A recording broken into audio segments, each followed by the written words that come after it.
ناظرین محترم، السلام علیکم ورحمۃ اللہ وبرکاتہ۔ پیس ٹی وی دیکھنے والوں پر اللہ کی رحمت اور اس کی سلامتی ہو۔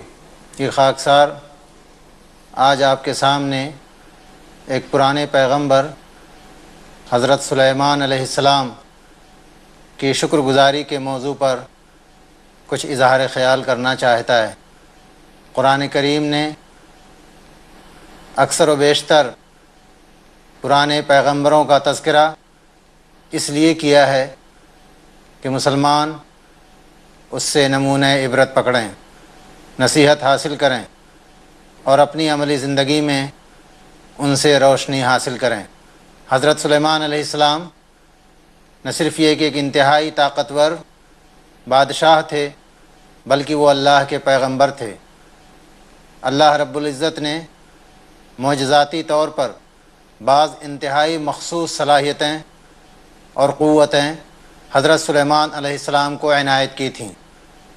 ان کے والد حضرت داؤد علیہ السلام کو اللہ پاک نے صنعت گری، لوہے کی صنعت گری کی نہایت اعلیٰ درجے کی ٹیکنالوجی اور اس کا تجربہ اور اس کا علم عطا کیا تھا۔ قرآن پاک نے ذکر کیا ہے کہ ان کے صاحبزادے حضرت سلیمان علیہ السلام کو خاص طور پر پرندوں کی بولیوں کو سمجھنے کا علم اور اس کا فہم انہیں عطا کیا تھا۔ لیکن قرآن کریم نے حضرت سلیمان علیہ السلام کا جو ذکر کیا ہے اس کا سب سے خاص پہلو یہ ہے کہ وہ انتہائی طاقتور بادشاہ ہونے کے باوجود ہر لمحے اللہ کے شکر گزار رہے۔ اتنی لمبی چوڑی وسیع و عریض سلطنت کا مالک ہونے کے باوجود ان کی زندگی میں ہمیں کبھی کبر و غرور کا شائبہ نظر نہیں آتا۔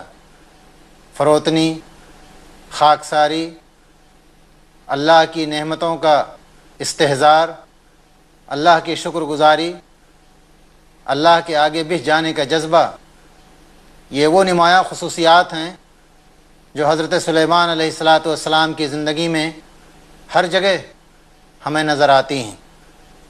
آئیے ہم دیکھیں کہ قرآن پاک نے سورہ النمل آیت 16 سے 44 میں خاص طور سے حضرت سلیمان علیہ السلام کی شکر گزاری کو کس طرح سے نمایاں کیا ہے۔ اور داؤد کے وارث سلیمان ہوئے اور کہنے لگے، لوگوں ہمیں پرندوں کی بولی سکھائی گئی اور ہم سب کچھ میں سے دیے گئے ہیں۔ بے شک یہ کھلا ہوا فضل الہی ہے۔ سلیمان کے سامنے ان کے تمام لشکر، جنات اور انسان اور پرندوں میں سے سب کے سب جمع کیے گئے۔ ہر قسم کی الگ الگ درجہ بندی کر دی گئی۔ جب وہ چیونٹیوں کے میدان میں پہنچے تو ایک چیونٹی نے کہا، اے چیونٹیوں، اپنے اپنے گھروں میں گھس جاؤ، کہیں ایسا نہ ہو کہ بے خبری میں سلیمان اور اس کا لشکر تمہیں رونٹ ڈالے۔ اس کی اس بات سے حضرت سلیمان مسکرا کر ہنس دیے اور دعا کرنے لگے کہ اے پروردگار، تو مجھے توفیق دے کہ میں تیری ان نعمتوں کا شکر ادا کروں جو تو نے مجھ پر کی ہیں، اور میرے ماں باپ پر، اور میں ایسے نیک اعمال کرتا رہوں جن سے تو خوش رہے۔ مجھے اپنی رحمت سے نیک بندوں میں شامل کر لے۔ ایک دن آپ نے پرندوں کا جائزہ لیا، کہنے لگے، یہ کیا بات ہے، میں ہدہد کو نہیں دیکھ رہا ہوں، کیا وہ واقعی غیر حاضر ہے؟ یقیناً میں اسے سخت سزا دوں گا، یا اسے ذبح کر دوں گا، یا میرے سامنے کوئی صریح دلیل بیان کرے۔ کچھ زیادہ دیر نہ گزری تھی کہ آ کر ہدہد نے کہا، میں ایک ایسی چیز کی خبر لایا ہوں کہ آپ سب کو اس کی خبر ہی نہیں لگی۔ میں قوم سبا کی ایک سچی خبر آپ کے پاس لایا ہوں۔ میں نے دیکھا ہے کہ ان کی بادشاہت ایک عورت کر رہی ہے جسے ہر قسم کی چیز سے کچھ نہ کچھ دیا گیا ہے، اور اس کا تخت بھی بڑی عظمت والا ہے۔ میں نے اسے اور اس کی قوم کو اللہ کو چھوڑ کر سورج کو سجدہ کرتے ہوئے پایا ہے۔ شیطان نے ان کے کام انہیں بھلے کر کے دکھلا کر انہیں صحیح راہ سے روک دیا ہے۔ بس وہ ہدایت سے بہت دور نکل گئے ہیں کہ اسی اللہ کے لیے سجدے کریں جو آسمانوں اور زمینوں کی تمام پوشیدہ چیزوں کو باہر نکالتا ہے، اور جو کچھ تم چھپاتے ہو اور ظاہر کرتے ہو اللہ سب کچھ جانتا ہے۔ اس کے سوا کوئی معبود برحق نہیں، وہی عظمت والے عرش کا مالک۔ سلیمان نے کہا اب ہم دیکھیں گے کہ تو نے سچ کہا ہے یا تو میرے سامنے جھوٹ بول رہا ہے۔ میرے اس خط کو لے جا کر انہیں دے دے، پھر ان کے پاس سے ہٹ آ اور دیکھ کہ وہ کیا جواب دیتے ہیں۔ سبا کی ملکہ کہنے لگی اے سردارو، میری طرف ایک انتہائی معزز خط بھیجا گیا ہے جو سلیمان کی طرف سے، اور جو بخشش کرنے والے مہربان اللہ کے نام سے شروع ہوتا ہے، یہ کہ تم میرے سامنے سرکشی نہ کرو اور مسلمان بن کر میرے پاس آ جاؤ۔ اس نے مشورہ کیا اے میرے سردارو، تم میرے اس معاملے میں مجھے مشورہ دو۔ تم جانتے ہو اچھی طرح سے کہ میں کسی چیز کا فیصلہ نہیں کرتی جب تک تمہاری رائے نہیں لے لیتی ہوں۔ ان سب نے جواب دیا کہ ہم طاقتور ہیں، قوت والے ہیں، لڑنے جھگڑنے میں ماہر ہیں، آگے آپ کو اختیار ہے، آپ خود ہی فیصلہ کر لیجئے کہ آپ کیا حکم فرماتی ہیں۔ اس ملکہ نے کہا کہ بادشاہ جب کسی بستی میں گھستے ہیں تو اسے اجاڑ دیتے ہیں، وہاں کے باعزت لوگوں کو ذلیل کر دیتے ہیں، اور یہی ان کا ہمیشہ سے شیوا رہا ہے۔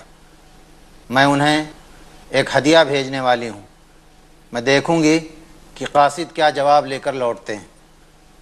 پس جب قاصد حضرت سلیمان کے پاس پہنچا تو آپ نے فرمایا کیا تم لوگ مجھے مال دے کر کے میری کوئی مدد کرنا چاہتے ہو؟ مجھے تو میرے رب نے اس سے بہتر دے رکھا ہے جو اس نے تمہیں دیا ہے، تمہارا تحفہ تمہیں کو مبارک ہو۔ جا ان کی طرف واپس لوٹ جا، ہم ان کے مقابلے میں وہ لشکر لائیں گے جن کے سامنے پڑنے کی ان میں طاقت نہیں، اور ہم انہیں ذلیل اور پست کر کے وہاں سے نکال باہر کریں گے۔ آپ نے فرمایا اے سردارو، تم میں سے کوئی ہے جو اس کے مسلمان ہو کر پہنچنے سے پہلے ہی اس کا تخت مجھے لا کر دے دے؟ ایک قوی ہیکل جن کہنے لگا آپ اپنی اس مجلس سے اٹھنے سے پہلے ہی میں اسے آپ کے پاس لا کر پیش کر دیتا ہوں۔ یقین مانیے کہ میں اس پر قادر ہوں اور میں امانت دار بھی ہوں۔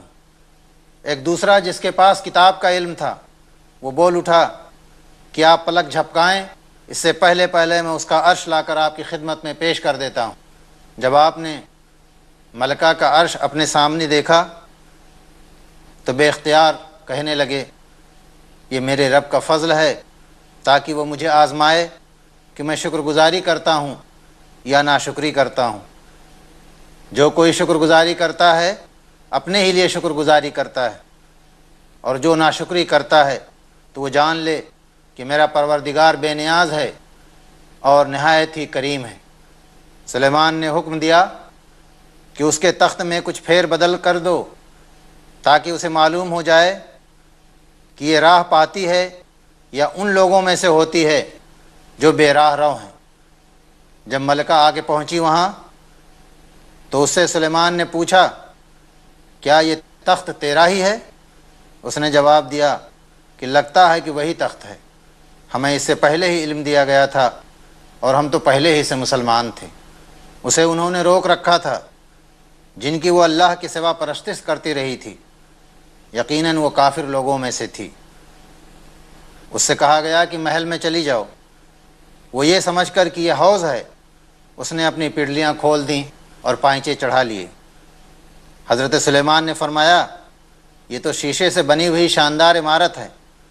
بے اختیار کہنے لگی میرے پروردگار، میں نے اپنے آپ پر بڑا ظلم کیا، اب میں سلیمان کے ساتھ اللہ رب العالمین کی مطیع اور اس کی فرما بردار بنتی ہوں۔ ناظرین محترم، سورہ نمل کی یہ چند آیات تھیں اور ان کا ترجمہ میں نے آپ کے سامنے پیش کیا ہے۔ حضرت سلیمان علیہ السلام کے اس قصے میں چند نہایت اہم ہدایات اللہ رب العزت نے قیامت تک کے آنے والے انسانوں کے لیے فراہم کی ہیں۔ سب سے بڑی تعلیم جو اس واقعے میں اللہ رب العزت نے ہمیں دی ہے وہ یہ ہے شکر گزاری۔ یہ دین کی روح ہے، اس کی اسپرٹ ہے۔ جس انسان کے اندر شکر گزاری کا جذبہ نہیں ہوتا وہ انسان نہیں، حیوان ہے، جانور ہے، بلکہ جانور سے بدتر ہے۔ اللہ کی دی ہوئی ساری نعمتوں سے وہ فائدہ اٹھائے، اس کے دیے ہوئے اعضاء و جوارح، فزیکل آرگن سے وہ کام لے، دنیا جہاں کی ساری حلاوتیں اور لذتیں اور دنیا جہاں کی ساری نعمتیں اس کی خدمت میں لگی ہوں۔ یہ کائنات، یہ سورج اور چاند، یہ کہکشانی نظام، یہ ہوا اور پانی، یہ مخلوقات اور جمادات، یہ نباتات، یہ پوری کائنات مسخر کر دی گئی، قابو میں کر دی گئی انسان کی خدمت کے لیے۔ اب اگر انسان اتنا ناشکرا ہو جائے کہ وہ اللہ کے ساتھ کسی اور کو اس کا ساجھیدار بنا لے، اللہ کو سرے سے بھول جائے، اس کی نعمتوں کا شکر ادا نہ کرے، تو اس سے زیادہ بدبخت، اس سے زیادہ بدنصیب انسان اس دنیا میں کوئی نہیں ہو سکتا۔ حضرت سلیمان علیہ السلام نے جب چونٹی کی بولی سمجھی تو فوراً مسکرا اٹھے۔ قرآن بیان کرتا ہے فَتَبَسَّمَ ضَاحِكًا مِّن قَوْلِهَا وَقَالَ رَبِّ أَوْزِعْنِي أَنْ أَشْكُرَ نِعْمَتَكَ الَّتِي أَنْعَمْتَ عَلَيَّ وَعَلَى وَالِدَيَّ وَأَنْ أَعْمَلَ صَالِحًا تَرْضَاهُ وَأَدْخِلْنِي بِرَحْمَتِكَ فِي عِبَادِكَ الصَّالِحِينَ۔ فوراً پکار اٹھے، اے میرے رب، تو نے مجھے توفیق دی اور میں تجھ سے دعا کرتا ہوں کہ تو مجھے مزید توفیق دے کہ میں اس تیری نعمت کا شکر ادا کر سکوں جو تو نے میرے اوپر کیا ہے، اور میں اپنے والدین کے شکر ادا کر سکوں کیونکہ تو نے بڑا انعام و اکرام کیا ہے میرے والدین پر بھی، اور تو مجھے توفیق دے کہ میں نیک عمل کر سکوں جو تجھے پسند ہو، اور اے میرے رب تو اپنی رحمت خاص سے اپنے نیک بندوں میں مجھے شامل کر۔ یہ عاجزی، یہ فروتنی، یہ خاکساری، یہی اللہ کو مطلوب ہے۔ وقت کا سب سے بڑا پیغمبر اور انتہائی طاقتور بادشاہ، دنیا جہاں کی ساری نعمتیں اس کے قبضے میں اور سب کچھ اس کی تابعداری کر رہی ہے، مگر وہ اللہ رب العزت کے سامنے شکر گزاری کر رہا ہے، مگر وہ بار بار اللہ سے دعا کر رہا ہے، توفیق کا طلبگار ہو رہا ہے۔ یہی تو وہ نعمت ہے، یہی تو وہ توفیق خداوندی ہے جو ایک بندہ مومن کو اللہ رب العزت کی جناب سے ملتی ہے۔ پھر جب سبا کا تخت آنن فانن ایک دن ان کے سامنے لا کر پیش کرتا ہے تو اس وقت بھی اللہ رب العزت کے شکر گزار ہوتے ہیں۔ یہ شکر گزاری یہی دین کی روح ہے، یہی دین کا مغز ہے۔ جو شخص شکر گزاری کا رویہ اختیار کرتا ہے وہ کسی پر احسان نہیں کرتا۔ اگر تم شکر گزاری کا رویہ اختیار کرو گے تو اپنے لیے شکر گزار بنو گے، تمہیں اس کا اپنا فائدہ ہوگا، اللہ رب العزت سے تمہارا رشتہ مضبوط ہوگا، تمہیں ذہنی سکون حاصل ہوگا، اطمینان قلب سے تم ہمکنار ہوگے، حسد اور جلن سے تم محفوظ رہو گے۔ یہ ڈپریشن، یہ مختلف بیماریاں، ان سے تم بچو گے، اور آخرت میں عذاب جہنم سے نجات تمہیں ملے گی۔ اگر انسان انفرادی حیثیت میں اور اجتماعی حیثیت میں اللہ کا شکر گزار ہو جائے تو یہ معاشرہ حسد، رقابت، جلن اور مختلف امراض اور بیماریوں سے محفوظ ہو جائے۔ پھر اللہ رب العزت نے اس کی وضاحت کر دی ہے کہ اللہ کا شکر گزار ہونے کا مطلب یہ بھی ہے کہ انسانوں کا شکر گزار ہوا جائے۔ اللہ کے رسول نے فرمایا من لم یشکر الناس لم یشکر اللہ، جو انسانوں کا شکر گزار نہیں ہوتا وہ اللہ کا بھی شکر گزار نہیں ہوتا۔ انسانوں کے ہم پر مختلف حقوق عائد ہوتے ہیں، ان حقوق کی ادائیگی کرنا، ایک دوسرے کے ساتھ پیار اور محبت سے رہنا، اپنے فرض کو پہچاننا، دوسروں کی خدمت کرنا، یہ خدمت نہایت اعلیٰ درجے کی چیز ہے، خدمت سے بڑے بڑے مسائل حل ہو جاتے ہیں۔ پھر قرآن نے اس سورے میں یہ بھی وضاحت کر دی کہ بادشاہوں کا مزاج کیا ہوتا ہے۔ ملکہ سبا نے بہت اچھا تبصرہ کیا تھا ملوکیت پر کہ یہ امپیریلزم، یہ شہنشاہیت جس ملک میں پہنچتی ہے سوائے فساد کے اس کا کوئی کام نہیں ہوتا۔ قرآن نے اعلان کیا ان الملوک اذا دخلوا قریۃ افسدوها وجعلوا اعزۃ اہلها اذلہ وکذالک یفعلون، یہ بادشاہ جس بستی اور جس ملک میں جاتے ہیں فساد پھیلاتے ہیں، وہاں کے باشندوں کو ذلیل کر دیتے ہیں، یہی ان کا شیوا ہے۔ آج آپ دیکھیں افریقہ میں، چیچنیا میں، بوسنیا میں، فلسطین میں، افغانستان میں، عراق میں کیا ہو رہا ہے، وہی ملوکیت کے مظاہر ہیں۔ جس کو طاقت ملی ہوئی ہے وہ اندھا ہو جاتا ہے۔ پولیٹیکل سائنس کا فریز ہے power corrupts and absolute power corrupts absolutely, انسان اقتدار سے بدمست ہو کر اندھا ہو جاتا ہے، اور اگر اسے مکمل اقتدار مل جائے تو بالکل پاگل ہو جاتا ہے۔ قرآن نے اس ذہنیت پہ تنقید کی اور فرمایا کہ یہ اللہ کے رسول تھے، پیغمبر تھے، بہت بڑے بادشاہ تھے، لیکن انتہائی درجے کے خاکسار، متواضع، منکسر المزاج، اللہ کے شکر گزار، ملوکیت کا ذرہ برابر شائبہ نہیں تھا ان کے اندر۔ اور سب سے بڑی مثال تو ہمارے نبی اکرم صلی اللہ علیہ وسلم کی۔ آپ کو معلوم ہے بخاری شریف کی حدیث ہے، آپ کے پیاری زوجہ حضرت عائشہ رضی اللہ تعالی عنہا پر ایک بار منافقین نے نہایت گھناؤنا الزام لگایا، بدکاری کا الزام لگا دیا، اور ایک مشہور صحابی رسول حضرت صفوان بن معطل کو اس میں ملوث کر دیا، پورے مدینے میں افواہ پھیلا دی۔ اللہ کے رسول انتہائی سخت، تکلیف دہ، کربناک کیفیت سے گزرے۔ حضرت عمر فاروق نے آ کے مشورہ دیا کہ اللہ کے رسول اس منافق کی گردن اڑا دی جائے۔ آپ کو معلوم ہے اللہ کے رسول نے کیا جواب دیا تھا؟ فرمایا کہ عمر، اگر میں نے اسے قتل کرا دیا تو باہر لوگ یہ کہیں گے کہ محمد اپنے ساتھیوں کو قتل کراتا پھرتا ہے۔ یہ رسول رحمت تھے، وہ دنیا کے لیے رحمت بن کر آئے تھے۔ انہوں نے دنیا کے مسلمانوں کو یہ پیغام دیا کہ دوسروں کے لیے رحمت بنو، شکر گزار بنو اللہ کا، اور بندوں کے شکر گزار بنو۔ یہی تو وہ بڑی تعلیم ہے جو قرآن پاک حضرت لقمان علیہ الصلاۃ والسلام کے اس واقعے کو نقل کر کے قیامت تک کے آنے والے مسلمانوں کو اور انسانوں کو پیغام دینا چاہتا ہے۔ یہ شکر گزاری کا جذبہ ہمارے اندر پیدا ہو جائے تو معاشرے سے نہ معلوم کتنی بیماریاں اور کتنے امراض خود بخود ختم ہو جائیں۔ وآخر دعوانا ان الحمد للہ رب العالمین، والسلام علیکم ورحمۃ اللہ وبرکاتہ۔